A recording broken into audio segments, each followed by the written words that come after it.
வணக்கம் மக்களே, சற்றுமுன் கிடைத்த தகவல் ஒன்றை பார்க்க போகிறோம். தமிழக எம்எல்ஏக்களுக்கு கார் வாகனம் வழங்க முதல்வர் விஜய் அறிவிப்பு. திடீர் தகவல். இந்த ஒரு தகவலை பற்றி தான் நாம் பார்க்க போகிறோம். தகவலை பார்ப்பதற்கு முன்னதாக நீங்கள் நம்மளுடைய சேனலுக்கு புதிய பார்வையாளர்களாக இருந்தீர்கள் என்றால் மறக்காமல் நம்மளுடைய சேனலை சப்ஸ்கிரைப் செய்து வைத்துக் கொள்ளுங்கள் மக்களே. கூட இருக்கக்கூடிய பெல்லைக்கனும் ஆளில் கொடுத்து வைங்க. அப்போ தான் அரசியல் சார்ந்த நிகழ்வுகளாம் தினசரி தெரிந்து கொள்ள முடியும். இப்போ வாங்க நம்ம வீடியோக்குள்ளே போடலாம். தமிழ்நாடு முதலமைச்சர் ஜோசப் விஜய் தமிழ்நாடு சட்டமன்ற பேரவையில் விதி எண் 110 கீழ் சட்டமன்ற உறுப்பினர்கள் தங்களது தொகுதிகளில் மக்கள் பணிகளை சிறப்பாக மேற்கொள்ள ஏதுவாக அரசு சார்பில் வாகனம் படி மற்றும் உதவியாளர் படி வழங்கும் வகையில் அறிவிப்புகளை வெளியிட்டார். முதல்வர் பேசுகையில், கடந்த 12ஆம் தேதி காட்டுமன்னார்கோவிலில் சட்டமன்ற தொகுதி உறுப்பினர் திரு ஜோதிமணி அவர்கள் பேசும்பொழுது, பல எம்எல்ஏக்களிடம் சொந்தமாக வாகனம் இல்லை என்று தொகுதி பணிகளை ஆய்வு செய்யவும் பார்வையிடவும் கடுமையாக உள்ளதாக, லஞ்சமில்லாத நேர்மையான ஆட்சி அமைய உறுப்பினர்களின் அடிப்படை தேவைகளை அரசு பூர்த்தி செய்ய வேண்டும் என்றும் கோரிக்கைகள் வைத்தனர். அது ஒவ்வொரு பொருளாதாரம் பலம் இல்லாமல் சட்டமன்ற உறுப்பினர்கள் பணியாற்ற கொண்டிருப்பவர்கள் தங்களின் தொகுதி பணிகளை செய்ய சொந்த வாகனங்களோ அல்லது உதவியாளர்களையோ வைத்து கொள்ள முடிவதில்லை என்றும் தெரிவித்தனர். மேலும் இது தொடர்பாக கோரிக்கைகளுக்கு வலுப்பெற்றது.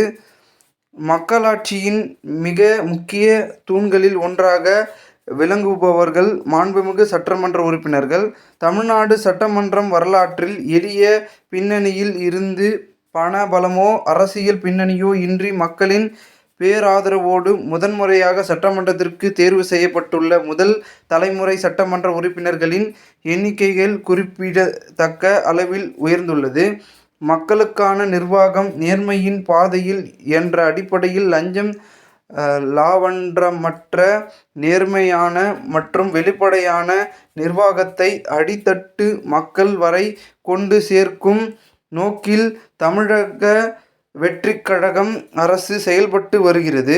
தங்களது தொகுதி மக்களின் குறைகளை கேட்டறியவும், அரசு திட்டங்கள் மக்களை சென்றடைவதை கண்காணிக்கவும், தங்களின் தொகுதி முழுவதும் தொடர்பு பயணங்களை சட்டமன்ற உறுப்பினர்கள் மேற்கொள்ள வேண்டியதும், பொருளாதாரம் பலமில்லாமல் சட்டமன்ற உறுப்பினர்களால் பயனாற்றும் மற்றும் முதலாக சட்டமன்ற உறுப்பினர்களாக தேர்வு பொருளாதாரம் பலமில்லாமல் சட்டமன்ற உறுப்பினர்களால் பணியாற்றும் மற்றும் முதலாக சட்டமன்ற உறுப்பினர்களாக தேர்வு செய்யப்பட்ட உறுப்பினர்கள் தங்களது மக்கள் பணியை தோய்வின்றி தொடங்குவதற்கும், அவர்கள் தங்களின் தொகுதி பணிகளை திறம்பட மேற்கொள்வதற்கும் வசதி அனைத்து சட்டமன்ற உறுப்பினர்களுக்கும் அரசு சார்பில் வாகனம் வழங்கப்படும் என்பதனை மகிழ்ச்சியோடு தெரிவித்துக் கொள்கிறேன்.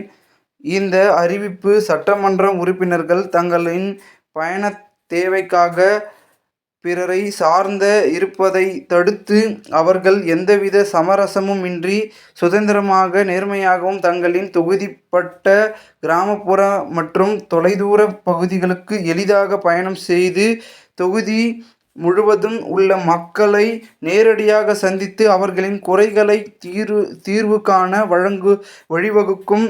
அதே மட்டுமின்றி சட்டமன்ற உறுப்பினர்களின் பொருளாதாரம் சுமையை குறைத்து கோடி மக்களுக்கும் லஞ்சம் லாபமற்ற நேர்மையான மற்றும் வெளிப்படையாக நிர்வாகத்தை அளிக்கவும் உதவும். மேலும் சட்டமன்ற உறுப்பினர்கள் தங்களது தொகுதி சார்ந்த பல்வேறு பணிகளை மேற்கொள்ள ஏதுவாக சட்டமன்ற உறுப்பினர்கள் ஒரு உதவியாளரை நியமித்து கொள்வது அவசியம் என கருதப்படுகிறது.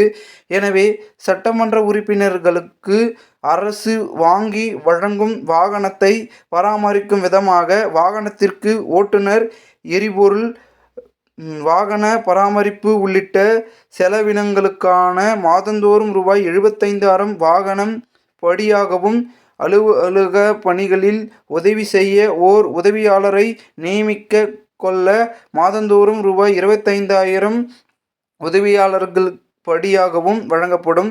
இதற்காக உரிய சட்டத்தில் திருத்தங்கள் மேற்கொண்டு ஆவணங்களை வெளியிடப்படும் என்றும் சிஎம் விஜய் குறிப்பிட்டிருக்கிறார்.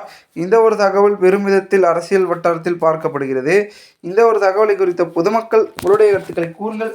போன்று நீங்கள் அரசியல் சார்ந்த நிகழ்வுகளாம் தினசரி தெரிந்து கொள்ள சேனலை சப்ஸ்கிரைப் பண்ணுங்கள். நன்றி, வணக்கம்.